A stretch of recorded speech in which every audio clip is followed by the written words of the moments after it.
السلام عليكم ورحمة الله وبركاته. الحمد لله رب العالمين والعاقبة للمتقين ولا عدوان إلا على الظالمين. أشهد أن لا إله إلا الله وحده لا شريك له وأشهد أن محمدا عبده ورسوله. اللهم صل على محمد وعلى آله وصحابته ومن سار على نهجه واهتدى بهديه واستنى بسنته إلى يوم القيامة.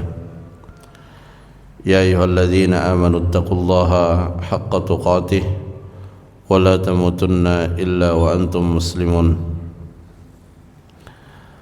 اللهم علمنا بما ينفعنا وانفعنا بما علمتنا وزدنا علما وتوفيقا وأصلح لنا شؤوننا كله ولا تكلنا إلى أنفسنا طرفة عين.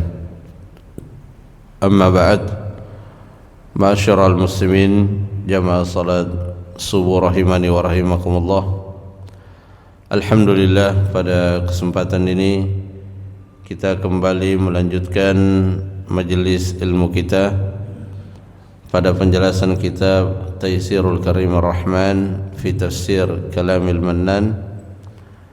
Dan alhamdulillah saat ini kita masih dalam penjelasan surah Al-Waqi'ah, dan pada pertemuan kita yang terakhir kita telah menjelaskan ayat yang ke-62 sampai ayat yang ke-67, di mana pada ayat-ayat tersebut Allah Subhanahu wa taala mengingatkan kepada kita segenap manusia kenikmatan-kenikmatan yang Allah berikan kepada kita berupa tumbuh-tumbuhan. Allah Subhanahu wa taala bertanya kepada kita, yang tentunya itu adalah pertanyaan agar kita benar-benar mengingat dan mengakui bahwa tanaman yang kita lihat di sekitar kita, tumbuh-tumbuhan yang kita lihat, itu adalah Allah Subhanahu wa taala yang menumbuhkannya. Ya, kita hanya melakukan ikhtiar pada bagian-bagian yang sangat kecil, tetapi yang menumbuhkannya sampai pada level kita bisa mengambil manfaatnya, itu adalah nikmat dari Allah Subhanahu wa taala. Dan Allah juga mengingatkan bahwa jika Allah menghendaki tanaman yang kita tanam, tumbuh-tumbuhan yang kita tanam, Allah menghendaki rusak, baik oleh terpaan angin atau oleh cuaca atau oleh banjir atau kebakaran, dan apa saja yang bisa menjadikan tanaman itu rusak. Jika Allah menghendaki hal tersebut, maka dengan mudahnya hal itu terjadi. Tetapi Allah Subhanahu wa taala memberikan kepada kita kemudahan untuk bisa mengambil manfaatnya. Mungkin sesekali terjadi, ya, ada tanaman yang rusak, ada yang dimakan hama, tetapi secara umum Allah Subhanahu wa taala memberikan kepada kita kemudahan untuk menanam, kemudian untuk mengambil manfaat dari apa yang telah kita tanam. Dan itu terbukti dengan kemampuan manusia untuk bisa melangsungkan kehidupannya, terpenuhi kebutuhan-kebutuhan hidupnya, yang mana itu semua bersumber dari apa yang ditanam oleh manusia. Kemudian kita lanjutkan pada ayat yang berikutnya, yaitu ayat yang ke-68, juga masih dalam penjelasan, ya, kenikmatan-kenikmatan yang Allah berikan kepada kita, yang setiap hari kita merasakannya. Dan ini memang penting untuk selalu kita ingat, karena biasanya seorang hamba baru merasakan suatu kenikmatan jika itu adalah kenikmatan yang baru. Adapun kenikmatan yang setiap hari secara rutin itu dinikmati, kadang kita lupa dan lalai bahwa itu adalah nikmat dari Allah Subhanahu wa taala. Pada ayat yang ke-68 Allah mengingatkan nikmat air. Afara'aitum al-ma' alladhi tashrabun. Tidakkah kalian memperhatikan, melihat, merenungi air yang kalian minum? Air yang kita minum, air bermacam-macam. Ada yang bisa kita minum, ada juga yang tidak bisa kita minum. Dan Allah Subhanahu wa taala menjadikan dari sebagian air tersebut bisa kita minum. Ada air yang hanya bisa untuk menyiram tanaman. Ada air yang hanya bisa untuk mengairi sawah. Ada air juga yang sangat asin, tidak bisa kita minum. Jadi fungsi air itu sangat banyak, tetapi yang disebutkan di sini adalah alladzi tashrabun, yang engkau minum. Karena itulah manfaat yang paling besar yang didapatkan oleh manusia dari air tersebut. A antum anzaltumuhu minal muzni am nahnul munzilun? Apakah kalian, kata Allah Subhanahu wa taala, apakah kalian wahai sekalian manusia, anzaltumuhu, yang menurunkannya, yang menurunkan air tersebut, minal muzni, dari langit, dari awan yang kita lihat, turun dari sela-selanya air. Apakah kalian yang menurunkannya? Am nahnul munzilun, atau kami, kata Allah Subhanahu wa taala, yang menurunkannya. Dan ini pertanyaan yang sama dengan pertanyaan yang sebelumnya, di mana tujuan daripada pertanyaan tersebut adalah agar manusia mengakui bahwa bukan kita yang menurunkannya, tetapi Allah Subhanahu wa taala yang menurunkannya. Lau nasya'u ja'alnahu ujajan falaula tashkurun. Sama di ayat yang sebelumnya, kata Allah Subhanahu wa taala, jika kami menghendaki, ja'alnahu ujajan, kami bisa menjadikan air tersebut ujajan, sangat asin, bahkan pahit. Allah mampu melakukan hal tersebut jika Allah menghendaki. Sebagaimana yang dahulu pernah dialami oleh Fir'aun ketika memasak makanan, maka air yang ia pakai memasak, air yang dipakai memasak oleh Fir'aun dan kaumnya itu berubah menjadi darah. Jadi sangat mudah bagi Allah Subhanahu wa taala untuk menetapkan sesuatu. Tidak ada yang sulit bagi Allah Subhanahu wa taala. Bahkan sesuatu yang di luar daripada jangkauan logika manusia, tapi Allah menghendakinya, maka hal itu bisa terjadi. Jadi ujajan itu maksudnya adalah sangat asin sehingga tidak bisa diambil manfaatnya. Falaula tashkurun, tidakkah kalian bersyukur atas kenikmatan-kenikmatan tersebut, kenikmatan berupa air, di mana Allah menjadikan air tersebut bisa kita meminumnya, dan Allah Subhanahu wa taala tidak menjadikannya asin ataupun pahit. Kemudian pada ayat yang berikutnya, kenikmatan yang lain yang juga Allah ingatkan melalui surah ini, yaitu afara'aitumun naral lati turun. Tidakkah engkau memperhatikan kenikmatan lain yang Allah berikan kepada manusia, itu berupa an-nar, berupa api. Ya, itu juga merupakan kenikmatan allati turun, yang kalian nyalakan. Ya, asalnya ya, jadi di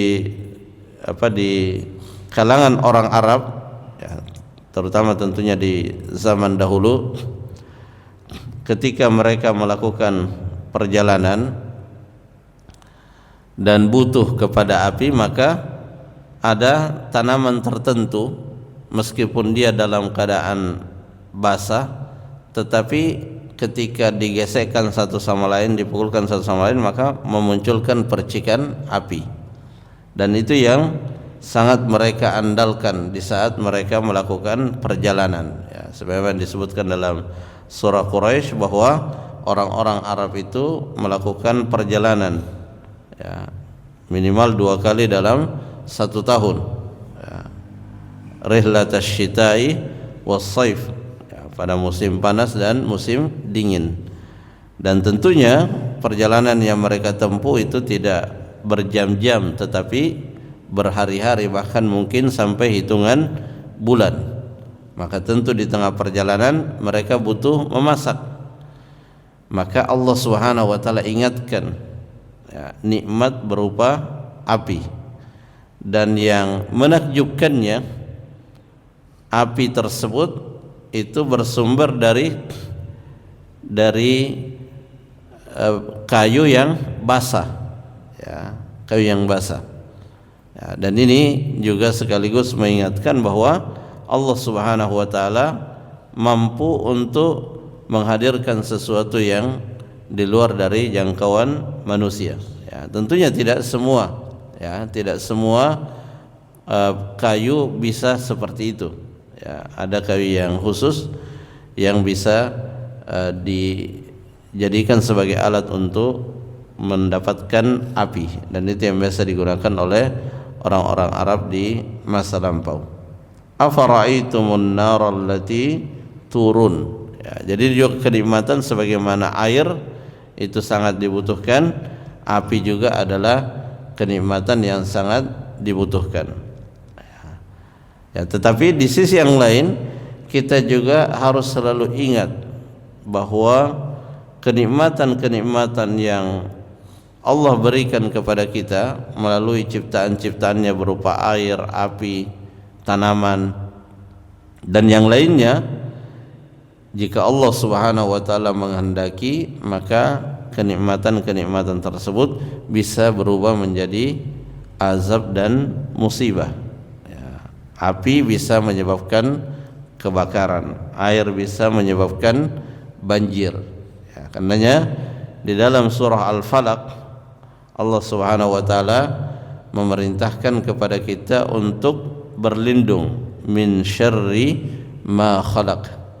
Ya, kita berlindung kepada Allah Subhanahu wa taala dari keburukan apa yang Allah ciptakan. Karena apa yang Allah ciptakan selain dia merupakan sumber kenikmatan, tetapi jika Allah menghendaki juga bisa menjadi sumber keburukan. Karena kita berlindung darinya. Afara'aitumun nar allati turun. Ya, turun dari artinya engkau menyalakannya. A antum ansha'tum syajarataha am nahnul munsyi'un. Apakah kalian yang menumbuhkan pohonnya? Ya, pohon yang dimaksudkan yang tadi kita sebutkan bahwa ada kayu yang bisa menjadi atau bisa menghasilkan api, ya, yang disebutkan di dalam ayat yang lain, alladzi ja'ala lakum minasyajaril akhdari nara. Ya, Allah Subhanahu wa taala yang menjadikan untuk kalian dari asyajaril akhdar, ya, dari pohon yang hijau, maksudnya yang masih basah, ya, tetapi dari situ Allah Subhanahu wa taala bisa menghadirkan satu hal yang sangat dibutuhkan oleh manusia, itu api. Nah, pohon tersebut, kata Allah Subhanahu wa taala, apakah kalian yang menumbuhkannya? Am nahnul munsyi'un, atau kami yang menumbuhkannya? Sama dengan pertanyaan-pertanyaan yang sebelumnya. Ya, kita diminta untuk mengakui bahwa Allah yang menumbuhkannya, agar kita merasakan bahwa itu adalah kenikmatan yang berasal dari Allah Subhanahu wa taala, dan mengingat suatu kenikmatan bahwa itu datangnya dari Allah, itu adalah modal utama untuk kita bisa bersyukur. Sebagaimana juga menyesali suatu dosa, itu modal utama untuk bertaubat. Ya, jadi bersyukur, ya, sebagaimana disebutkan oleh Ibnul Qayyim di dalam awal kitab beliau Al-Wabilus Shayyib, bahwa ya, manusia tidak bisa lepas dari 3 hal. Dia bersyukur karena pasti banyak nikmat yang dia dapatkan, dan bersyukur itu modal awalnya adalah mengingat bahwa nikmat yang kita dapatkan itu datangnya dari Allah. Kemudian yang kedua adalah beristighfar, bertaubat, karena pasti manusia melakukan kesalahan, dan modal utamanya itu adalah dengan menyesal. Dan yang ketiga adalah bersabar, karena karena dunia ini adalah tempat di mana kita diuji, dan diantara bentuk ujian adalah hal-hal yang tidak sesuai dengan apa yang kita inginkan. Maka itu butuh kesabaran, dan modal utamanya kesabaran itu dengan berprasangka baik kepada Allah Subhanahu wa taala, bahwa setiap apa yang Allah tetapkan itu pasti ada kebaikan yang menyertainya. Ya, jadi 3 hal ini, sabar, syukur, dan istighfar. Nahnu ja'alnaha, ya, Allah Subhanahu wa taala berfirman, nahnu ja'alnaha, kami menjadikannya, ya, kami menjadikan api tersebut, ya, tadhkiratan, sebagai peringatan, ya. Jadi selain dia adalah kenikmatan, ya, jadi kita setiap hari kita bisa melihat api, bahkan dengan mudah kita bisa merasakan betapa panasnya api tersebut. Maka itu selain merupakan kenikmatan, kata Allah Subhanahu wa taala, itu juga merupakan tadhkiratan lil ibadi bi ni'mati rabbihim wa tadhkiratan binari jahannam allati a'addaha Allahu lil 'asin. Ya, jadi Allah Subhanahu wa taala mengingatkan kepada kita tentang api sebagai suatu kenikmatan, dan juga mengingatkan kita melalui api tersebut tentang naru jahannam, tentang neraka jahannam. Ya. Meskipun perbandingan panasnya itu tidak bisa dibandingkan, ya, karena neraka jahannam jauh lebih panas, ya, dan bisa kita mengetahui, ya, atau bisa membayangkan, meskipun apa yang kita bayangkan itu belum menunjukkan itulah hakikat dari panasnya neraka jahanam. Kalau besi itu dipanaskan, ya, di dunia ini dalam waktu yang lumayan lama, maka dia akan dipukul, dia bisa menjadi lempeng. Tetapi jika besi itu dipanaskan di dalam neraka, hanya beberapa detik saja dia langsung mencair. Nah, itu sudah bisa memberikan gambaran kepada kita betapa panasnya. Dan ketika Nabi SAW menjelaskan siksaan yang paling ringan di neraka, itu adalah seseorang diletakkan bara di kakinya dan mendidih sampai ke otaknya. Ya, kalau kita nginjak bara api, ya paling panasnya hanya di telapak kaki saja. Jangan sampai ke kepala kita, sampai ke betis saja mungkin tidak. Hanya yang terkena api saja itu yang merasakan panas. Ya, tetapi neraka tidak demikian, mendidih sampai di bagian paling atas tubuh manusia padahal apinya ada di bawah. Itu yang paling ringan. Jadi itu merupakan peringatan yang Allah siapkan. Jahannam itu Allah siapkan, a'addahallahu lil 'asin. Allah siapkan untuk para pelaku maksiat. Itulah sebabnya tadi kita sampaikan bahwa selain kita bersyukur, maka juga kita butuh untuk selalu bertaubat. Karena manusia tidak ada yang maksum. Manusia tidak ada yang luput dari yang namanya kesalahan. Pasti ada kesalahannya. Hanya saja salah satu kelemahan yang ada pada kita itu karena kita mudah lupa terhadap kesalahan yang telah kita perbuat, sehingga kita kadang merasa bahwa kesalahan kita sedikit. Jadi mungkin kesalahan kita yang kemarin dulu, pekan lalu, apalagi sebulan lalu, apalagi setahun lalu, kita sudah lupa semua. Tetapi yang pasti semua itu tercatat, semuanya tertulis, dan kita akan melihatnya, dan dari yang tercatat dan yang kita lihat ada yang diampuni. Saya diampuni, Allah tidak menghukumnya.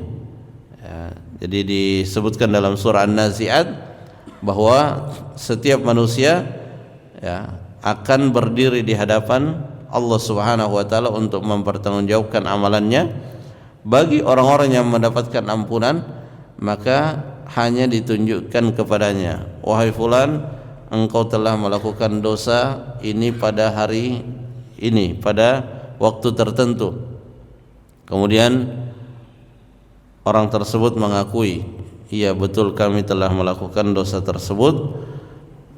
Lalu Allah mengatakan, pada hari ini aku telah mengampuninya. Dan disebutkan di dalam tafsiran firman Allah Subhanahu wa taala, wa amma man khafa maqama rabbih wa nahan nafsa 'anil hawa fa innal jannata hiyal ma'wa. Jadi orang yang takut kepada Allah Subhanahu wa taala ketika dia akan berhadapan di hadapan Allah, maka dia akan mencegah hawa nafsunya dari berbuat keburukan. Tetapi meskipun demikian, pasti tetap ada keburukan yang ia lakukan. Tapi dengan rasa takut yang dia miliki kepada Allah Subhanahu wa taala, maka Allah Subhanahu wa taala akan mengampuninya. Sehingga hisab, perhitungan yang Allah lakukan kepadanya itu sebagaimana Nabi jelaskan kepada Aisyah, bahwa itu perhitungannya berupa al-ard, ditampilkan kepada dia kesalahan-kesalahannya, lalu dia mengakuinya dan Allah mengampuninya. Tidak ditanya lalu dihukum, dihukum, tidak seperti itu. Karena kata Nabi SAW, man nuqisha fil hisabi halak. Siapa yang didebat, dihisab dengan sangat detail, maka pasti dia akan binasa. Karena kesalahan manusia sangat banyak. Makanya istighfar itu sangat kita butuhkan. Nahnu ja'alnaha tadhkiratan wa mata'an lil muqwin. Dan juga api itu adalah mata'an, dia merupakan bekal kenikmatan bagi orang-orang yang mengambil manfaat darinya. Dan sebagian ahli tafsir menafsirkan al-muqwin itu adalah al-musafirin, orang-orang yang melakukan perjalanan. Karena disebutkan di sini al-muqwin dengan makna al-musafirin karena mereka lah yang paling merasakan nikmatnya api tersebut di saat mereka butuh memasak bahan makanannya dan berada di tempat yang sangat jauh dari tempat tinggalnya. Maka dengan adanya kayu yang bisa digunakan untuk menghidupkan api, maka itu sangat terasa kenikmatannya. Dan ini tentunya mengingatkan kepada orang-orang Quraisy pada waktu itu, dan tentunya kepada kita semua, agar jangan menyekutukan Allah Subhanahu wa taala. Kemudian di ayat berikutnya, fasabbih bismi rabbikal azim. Sucikanlah Allah Subhanahu wa taala dengan menyebut namanya, dengan mengatakan subhana rabbiyal azim. Ya, dan ketika ayat ini turun, Nabi mengatakan kepada para sahabatnya, ij'aluha fi ruku'ikum. Ya, jadikanlah ini di ruku' kalian dalam salat.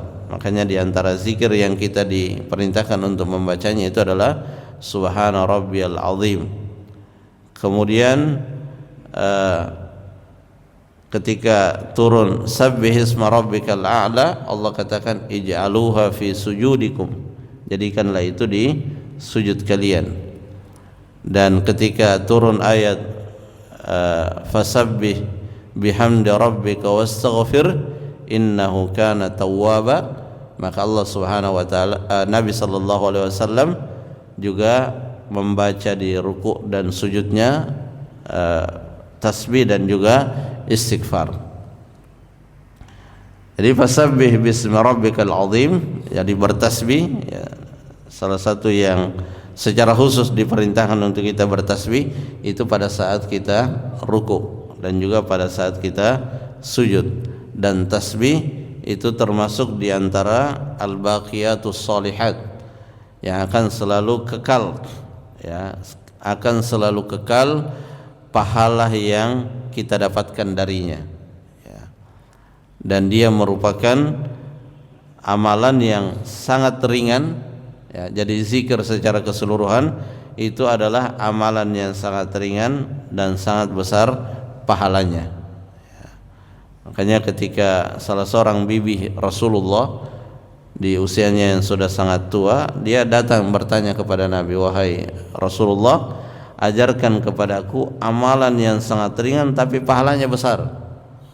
Maka diajarkan subhanallah, alhamdulillah, la ilaha illallah, Allahu akbar, la haula wala quwata illa billah, ya. Dan ini yang biasa disebut dengan al-baqiyatus shalihat, karena pahala yang kita dapatkan dari zikir tersebut sangat banyak dan akan menetap di saat harta kita sudah punah, di saat kita sudah masuk ke liang kubur, tidak ada kenikmatan dunia yang kita bawa, maka yang akan tetap kekal bersama kita itu diantaranya adalah al-baqiyatu as-salihat. Makanya disebut dengan al-baqiyatu as-salihat. Dan semua kebaikan itu pada hakikatnya adalah al-baqiyatu as-salihat, karena dia akan menemani dan menyertai kita, bisa kita dapatkan manfaatnya di hari kiamat kelak nanti.